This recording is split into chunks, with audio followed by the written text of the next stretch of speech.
چطورین بچه‌ها؟ کالیستا هستم و اولترا آکادمیا. خیلی خوش اومدین. امیدوارم که حال همتون خوب باشه. خب بچه‌ها، میدونم که هممون خیلی خوشحالیم از اینکه فقط 1 ماه یا 1.5 ماه مونده تا هوای خنک. خود من واقعا خوشحالم. از طرفی هم هالووین نزدیک، یعنی داره نزدیکتر میشه هر روز که میگذره. فکر کنم 90 و خورده روز مونده اگه اشتباه نکنم. و اینکه خیلیاتون درخواست کرده بودین بیام دوباره ویدیو بذارم راجع به موفقیت، سبک زندگی، ویدیوی مربوط به تراپی. خیلیاتون بهم گفته بودین و بالاخره اومدم با یه ویدیو خیلی خوب. امیدوارم که این ویدیو واقعا ویوی زیادی بخوره، چون مسائلی که میخوام بگم مسائلی هن که فقط از تجربیات خودم نیست، چیزایی هن که تو زندگی واقعیتون، توی روزمرگیاتون یا کلا تو چند سال آینده وقتی که سنتون هم رفت بالا به درتون میخوره. بعضی چیزا هستن مهم نیست تو چقدر سنت بره بالا، بازم اون مسائل رو بدونی زندگی تو خیلی راحت تر میکنن و این ویدیو هم یکی از همون ویدیو هست.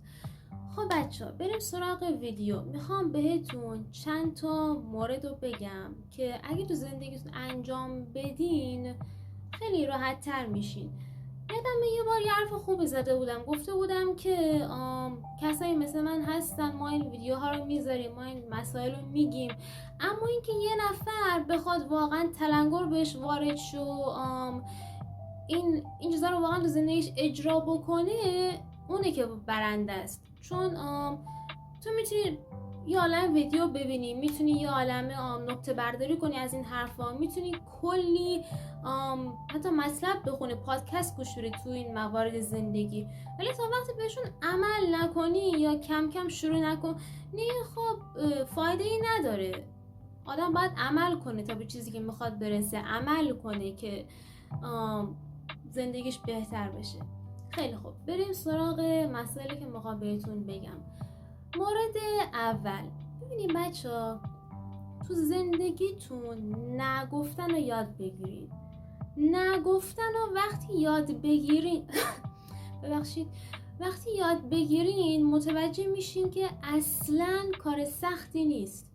یه چیزیه که چند ماه، چند سال شاید زمان ببره، ولی وقتی یاد میگیرین خیلی راحت میشین. حد و مرز بذارین، بگین نه من فلان لباس نمیپوشم، نه این مسئله راجب منه، نه من فلان ترند رو استفاده نمی کنم، نه من فلان ویدیو رو نمیخوام نگاه کنم، نه من فلان جا نمیام. بچه ها وقتی شما میگین نه، خیلی ها فکر میکنن که نه من دارم بقیه رو ناراحت میکنم. تو فقط داری میگی نه، این اصلا توی ناراحت کردن بقیه نداره. تو داری حرف بدی نمیزنی، داری توهین نمیکنی به شخصیت، داری کسی هم تحقیر نمیکنی، کسی هم داری ضایع نمیکنی. مثلا دوستت بهت میگه که هی امشب میای بریم فلان مهمونی، تو میگی نه من تو خونه راحت ترم. نمیدونم چرا آدم‌ها از خودشون بودن اینقدر میترسن. بگی نه دوست ندارم بیام، نه نمیخورم، نه نمیام، نه عزیز من دلم نمیخواد دوست پسر داشته باشم. اینا رو یاد بگیرین. چند نفرتون میدونید من چقدر دیدم بچهای ولتوری میگن کالیستا من از فلان چیز من گفت من نتونستم نه بگم، من انقدر ناراحتم که فلان کارو قرار بکنم. تو واقعا ارزش اون اعصاب روحی رو داره، واقعا ارزش اون عذاب روحی رو داره واسط که تو بگی آره چشم بعد همش عذاب بکشی. یکی از کارهایی که آدما میکنن اینه که همش به همین چیز میگن آره. فکر نکن با این کار مهربان به نظر میرسی، با این کار تو سری خور به نظر میرسی. اون به همه چی میگه آره، ما از روسیم رد شیم راحت، حتی مرز نداره که. از این زاویه بهش نگاه کرده بودی؟ میدونم خیلی ها نگاه نکردن. من میگم آره آدم مهربونی هم، چون نه داری نشون میدی چقدر من آدم احمقی. یعنی به همه میگم آره، حد و مرز ندارم، خودم مهم نیستم، بقیه مهمن. میدونی که توی ویدیوهای موفقیت و تراپی حرفی که باید رو میزنم، چون به بعضیا باید تلنگر بخوره. حد و مرز بذار. وقتی فلان بیت میگه فلان ساعت 10 بیا بریم بیرون، فکر کن دوست دارم برم یا نه. چون ناراحت نمیشه بعد بگم آره. نگفتن رو به هر کسی یاد بگیر. کسی بهت چیزی تعارف میکنه نه مرسی من نمیخورم، نه ممنون من نمیام. محترمانه راحت، نداری به کسی توهین میکنی، نداری کسی رو اذیت میکنی.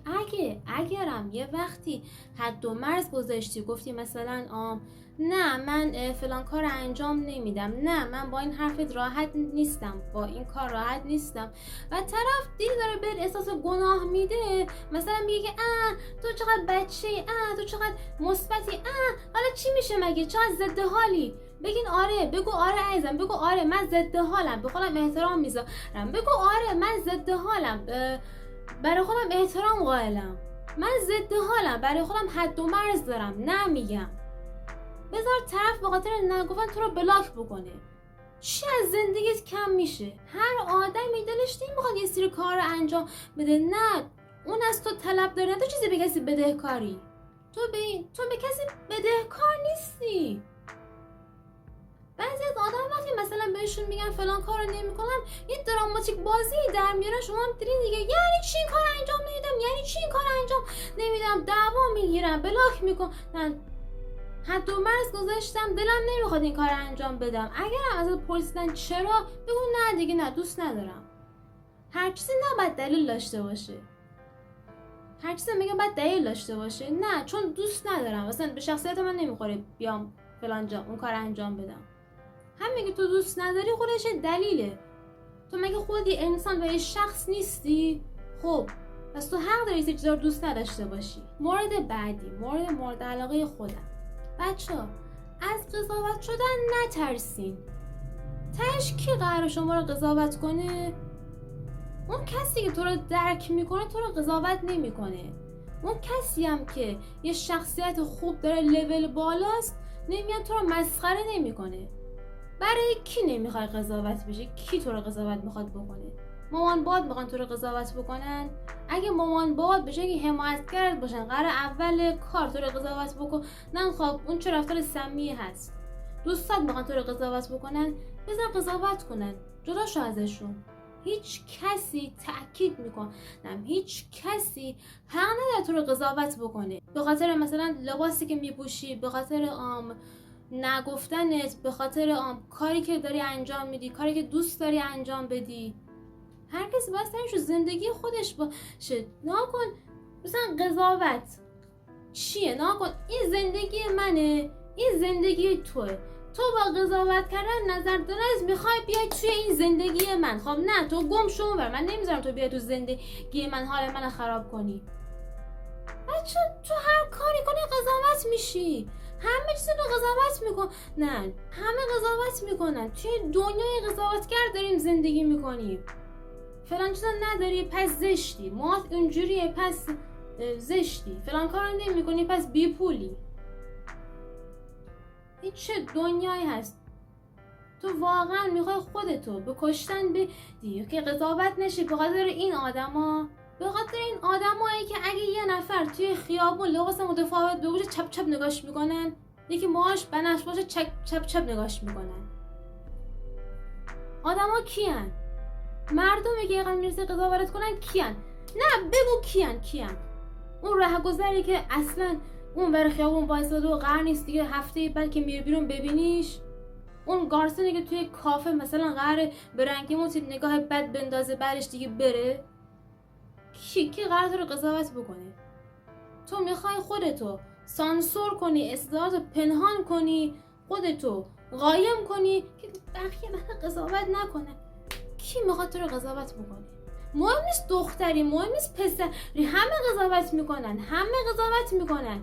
تو هر جوری باشی، هر لباسی بپوشی، هر مدل مو، هر پوستی، هر رنگ پوست، هر چی داشته باشی، بازم آدم‌ها تو رو قضاوت میکنن. هر طوری تو نمیتونی جلوی دهن بقیه رو بگیری، تو میتونی واکنش خودتو کنترل کنی. بذار هر چی میخوان بگن. ببینین یه چیزی بهتون بگم، تویی که اجازه میدی کی رو تأثیر بذاره، کی رو تأثیر نذاره. اگه برگردی بگی طرف به نظر منفی میده، اگه برگردی بگی دیدی بهم چی گفت، خیلی ناراحت کننده است، باش ناراحت کنه. ولی اگه برگردی بگی اون کی است که منو ناراحت بکنه، اصلا حق نداره راجع به من نظر بده، اعتماد نفس میره بالا. توی زندگیمون چیزی که من واقعا فهمیدم به این سن رسیدم، هر چی که سنم میره بالا متوجه میشم هی از اول فقط واکنش من بوده. من باید یاد میگم جوری واکنش نشون بدم، من باید واکنش خودم کنترل کنم. این آدما هر کدوم یه شخصیتی دارن، هر کسی ممکنه بیاد منو قضاوت بکنه، هر کسی. وقتی یوتیوبمو زدم کلی قضاوت شدم. از قضاوت نترسین، کپی کسی نباشین، خودتون باشین. شما چه کپی باشین چه خودتون باشین قضاوت میشین. پس چرا خودتون نباشین؟ اون لباسی که دوست داری بپوش، خب لباس متفاوت باشه. آدما به چیزی که متفاوته هجوم میارن، سری میخوان قضاوت کنن، اذیت کنن. بذار بقیه وقتی میره بیرون چپ چپ نگاه کنن. بذار وقتی میری بیرون طرف تو رو با اخم نگاه کنه که او این دیگه چیه پوشیده. بذار نگاه کنه.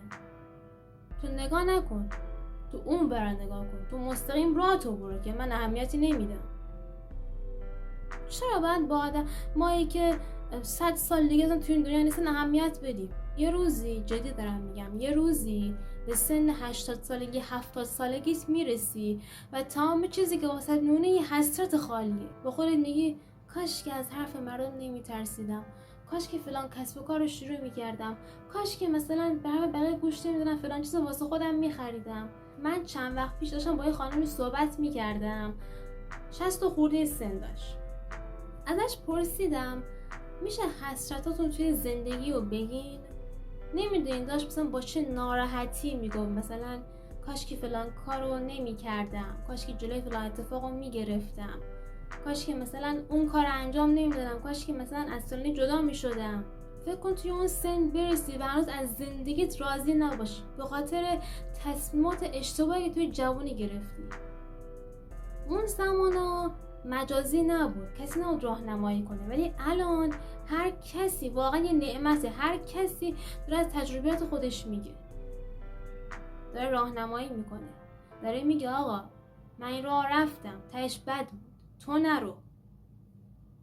و شما هر چقدر تو زندگی بیشتر چیزا رو امتحان کنین، بیشتر ریسک پذیر باشین، بیشتر تجربه به دست میارین. تو زندگیتون سعی کنین بچه‌ها تجربه به دست بیارین، چون وقتی که به سنی میرسین به جز مادیات تجربهتون هستن که واسه میمونن.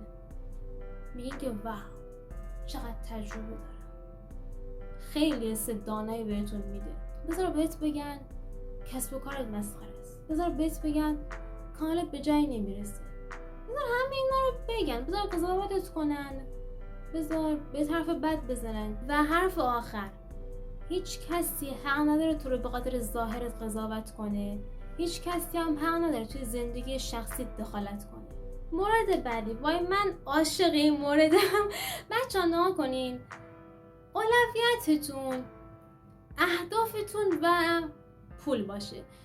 ببینید بعضی از آدما هستن به صورت کلی پول براشون مهم نیست. خب فکر میکنن که پول الان مهم نیست، در صورتی که تو توی هر سنی باشی، تو هر بازی از زندگیت باشی، پول واقعا خیلی مهمه. مثلا توی جایی که ما داریم زندگی میکنیم، ببینید بچه دیگه حقیقته، مثلا حرف منفی نیست.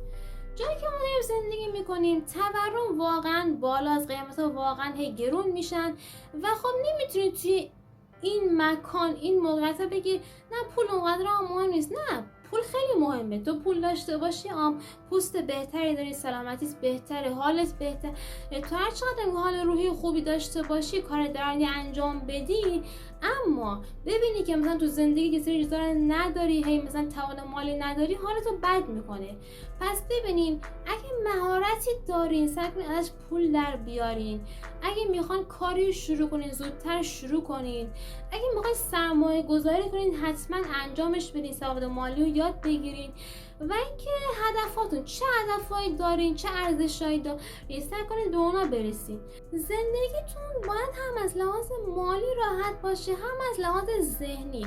بعضی از لحاظ ذهنی راحتن، مثلا چیزایی که من تو ویدیو بگم اینا رو میدونن، رعایت میکنن، ولی از طرف مادی راحت نیستن، مثلا هنوز درآمد ندارن، هنوز مستقل نیستن. ببینید بچه‌ها، من نمیدونم شما چند سالتونه، ولی هر سنی که هستین سعی کنین زودتر به استقلال مالی برسین. هر چقدر که بیشتر به استقلال مالی برسین، بیشتر برای خودتون خرج کنین و سرمایه گذاری کنین، اینجوری ترغیب بشین که بیشتر این کار انجام بدین، بیشتر کار کنین. و وقتی که مثلا سنتون رفت بالا، میبینین که هی من توی زندگیم سرمایه های با ارزش دارم، زندگیمو دارم تأمین میکنم. این خیلی مهمه. مورد بعدی، بچه‌ها با ترساتون روبرو بشین. حالا منظورم از این حرف چیه؟ میترسی فلان ورزش رو امتحان کنی، برو یه بارم شده امتحانش کن، تاش خوشت نیاد دیگه. مثلا میترسی چنل یوتیوب بزنی، زودتر شروعش کن. بچه‌ها این ترس شما رو عقب نگه میداره. مثلا خود منم یادم اولین بار خیلی میترسیدم بیام بعد راجع به شیفتینگ صحبت کنم، بیام مثلا ویدیوهای موفقیت بذارم. حتی برای همین ویدیو با خودم گفتم او بیام این چیزا رو بگم.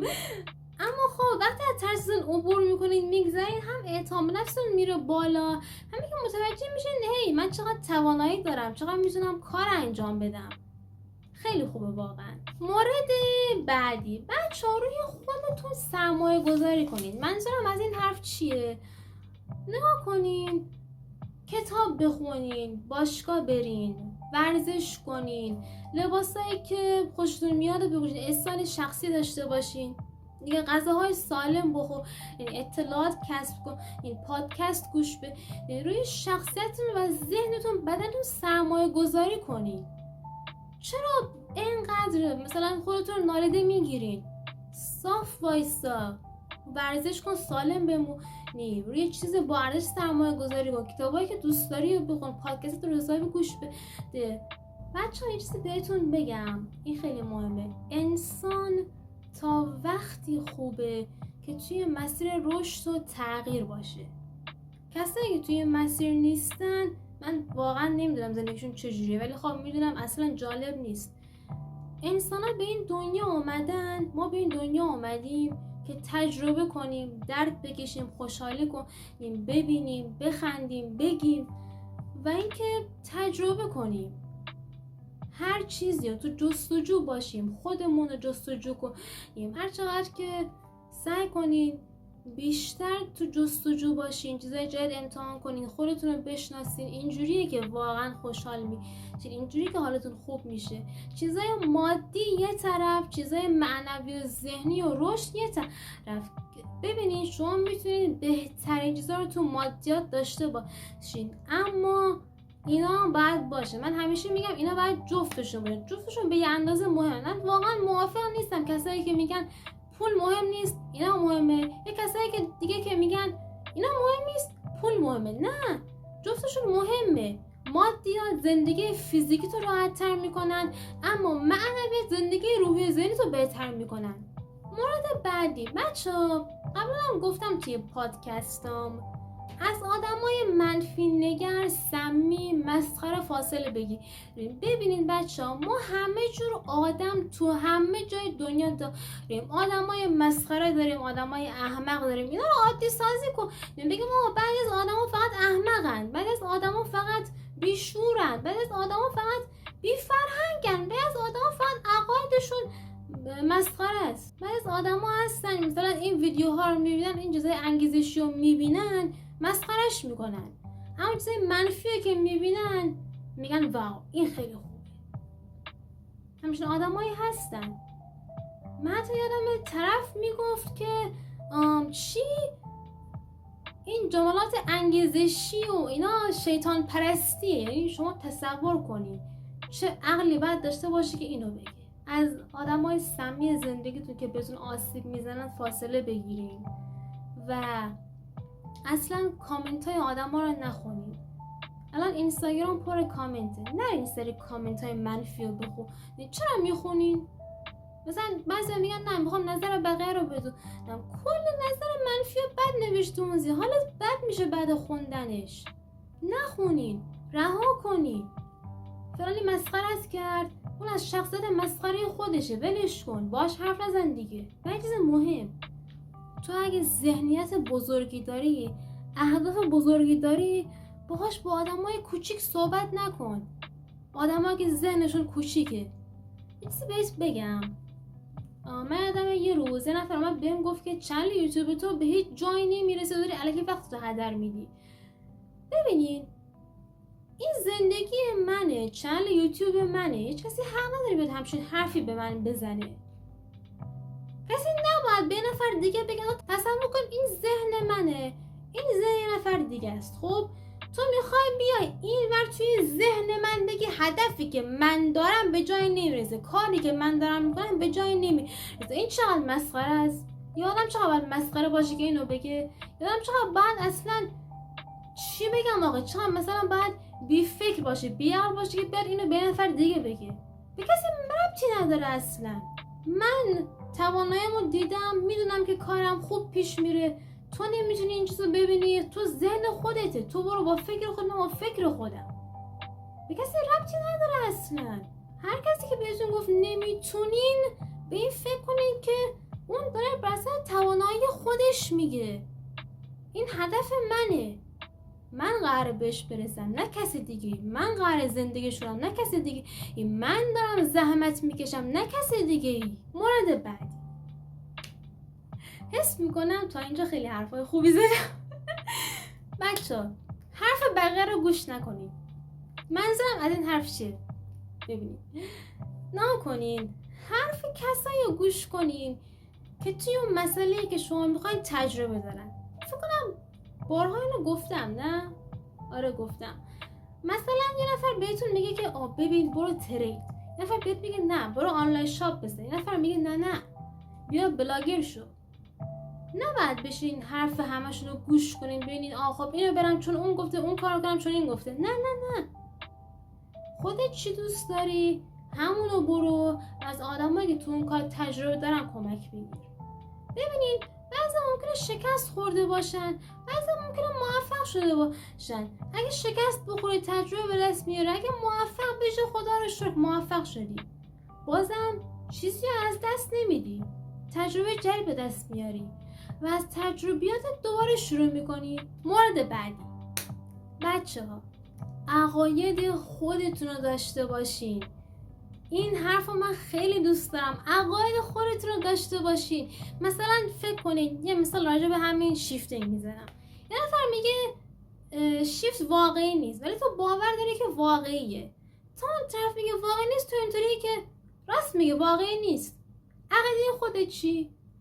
بعد از آدما انقدر دهن بینن که وای میسن کی چی میگه همونو باور کنن. این خیلی اشتباه. تو داری نشون میدی که هیچ استقلالی از خودت نداری، هیچ شخصیت مستقلی نداری. اگه یه نفر توی کاری شکست خورده و میگه اون کار خوب نیست، تو نباید سری بگی ای راست میگه همینه. شاید تو اون کار انجام بدی خوب باشه، عقیده تو اینه که اون کار خوبه، پس خوبه برو انجامش بده. عقیده خودت داشته باش. اگه تو مثال دارم میزنم، اگه تو فکر میکنی که بعد مثلا 9 شب خوابیدن برای بدن خوب نیست، عقیده توه پس خوب نیست. اگه یه نفر دیگه میگه نه تا صبح میتونی بیدار بمونی، سری نه رو نگو آره خوب تا صبح بیدار میمونم، پس عقیده من دیگه همینه. تو این فکر رو داشتی، این عقیده رو داشتی، چرا داری سری عوضش میکنی؟ اینطوری نباشین. خیلی جلوه بلی داره، خیلی اصلا نشون داریم این که آدم چی میگه، آدم سطحی هستیم. مورد بعدی، بچه‌ها خودتون باشین، شخصی باشین. الان چند نفرتون نه برام بنویسین بچه خدایی میگم برام بنویسین چند نفرتون منو با هری پاتر، با چوب دستی، با اون لباسای دارک آکادمی و اولدمانی که میپوشم تو ویدیوها، یا مثلا با رژ لب قرمز، با نمیدونم اون مدل موهایی که میذارم، یا مثلا با استیکر روباه، با استیکر شکلات که توی مثلا چت داریم میکنیم میفرستم، یا با اون گیفای روباهی که تو چتا براتون میفرستم، چند نفرتون با این یاد من میافتین؟ واقعا چند نفرتون وقتی مثلا اسم ریوردال میاد یاد من میافتین؟ چند نفرتون وقتی اسم گریفندور میاد میگین کالیستا مثلا گریفندوری بود؟ یا مثلا وقتی اسم دراکو میاد چند نفرتون یاد میافتین که کالیستا راجعش خاطره گذاشته بود؟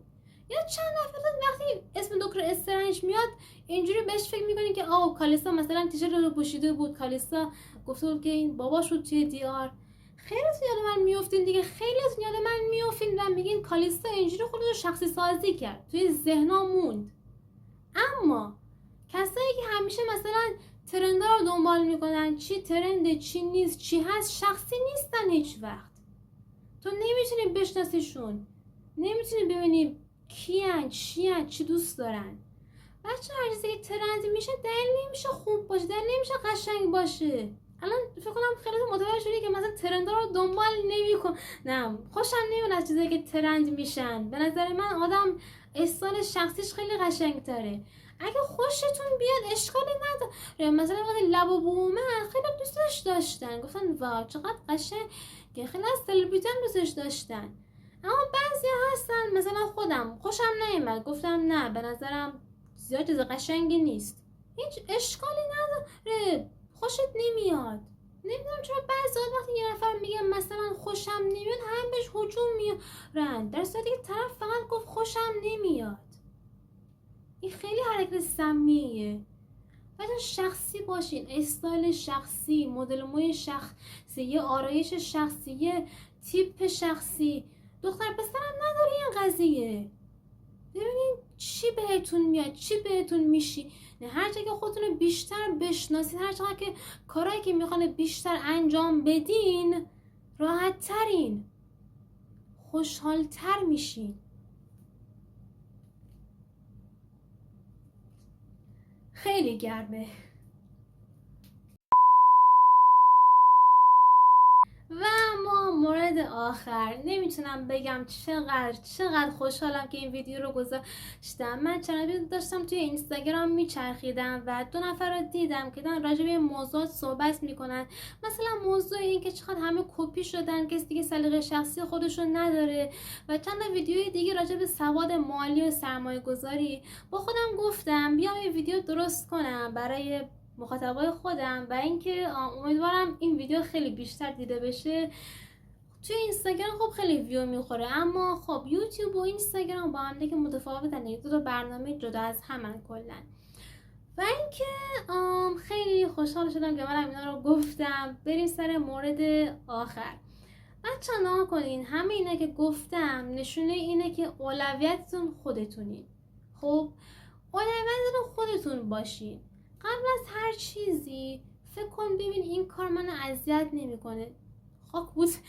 فکر کنین که واقعا این کار رو دوست دارم، من چی دوست دارم، من چی میخوام. خودتون رو بشناسین، قراره تا آخر عمرتون با خودتون زندگی کنین. من چی دوست دارم، من چه غذایی رو دوست دارم، من چی حالمو بد میکنه. اولویتتون خودتون باشین، به خودتون برسین، خوب بخوابین، خوب غذا بخورین، ورودی‌های ذهنتون چی دوست دارین چی دوست ندارین. برای ذهن و بدنتون ارزش قائل بشین. خود رضایی رو بذارین کنار، فیلم‌های مسخره‌تون رو بذارین کنار، استفاده الکی از برنامه‌ها رو بذارین کنار و 2 چیز مفید رو دنبال کنین. چیزی که واقعا چند سال آینده به ذهنتون بیاد که واو مثلا کمتر بود اینا رو یاد گرفته، الان چقدر راحتم، زندگیم چقدر راحت‌تر شده. و اینکه رسیدیم به پایان ویدیو. مرسی که تا اینجا موندین و وقت گذاشتین. امیدوارم که همتون به چیزایی که میخواین برسین و زندگی خوبی تجربه کنین. و اینکه یادتون نره فقط شما این که میتونین خودتون رو به همه چیزایی که میخواین برسونین، فقط خودتونین. و اگه از این ویدیو خوشتون اومد میتونید پلیلیست این ویدیوها رو چک کنین، توشون چند ویدیو دیگه هست. و اینکه اگه میخواین پادکست منو گوش بدین چنل تلگرام هست براتون اینجا میذارم. و تا درودی دیگه، به